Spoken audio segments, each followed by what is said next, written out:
Everyone loves fitna, especially when it comes to rumours, slander or gossip. Bro, you made the ex religious? He was at the club last night. He was popping bottles, dancing with girls. It was bad, man. It was very bad. But the problem arises when we start to hear rumours about ourselves. You won't believe what Rami said about you last night. What? What did he say? He said that you went out clubbing with girls and you were drinking. Are you serious?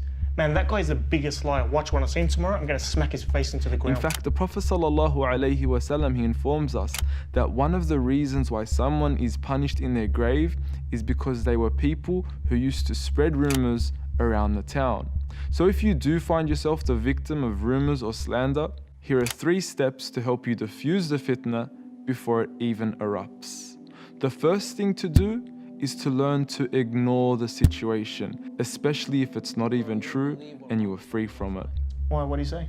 Bro, he told me that you... You know what? Don't worry about it. In fact, this advice is even more so important to those that hear such gossip. You have an obligation not to spread such gossip in the first place. Learn to shut it down from the get-go. Bro, he was going crazy, bro. No way that's him, bro. You probably got him mixed up with someone else. I know that guy. You shouldn't be spreading rumors about him. If someone comes to you with gossip about someone else, defend the honor of your brother or sister so that perhaps Allah will defend your honor on the day of resurrection. The second thing to do if someone comes to you with slander about yourself is to thank Allah. Yes, thank Allah for such situations. The truth is, all of us have sins. All of us have shortcomings that no one knows except Allah. You should thank Allah that He has protected you and He has concealed these sins from the eyes of people and made them busy with things which you are completely innocent of.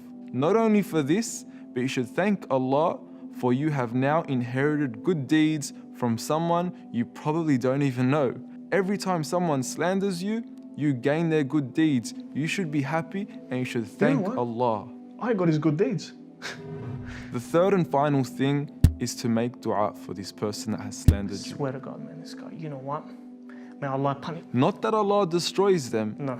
but that Allah guides them May Allah forgive and him. fixes their ways. May Allah guide him, and may Allah change him. The truth is, they've been good to you. They've given you their good deeds. Do something good in return and ask Allah to guide them. I hope these tips have helped you. May Allah help us all and get rid of fitna all around the world.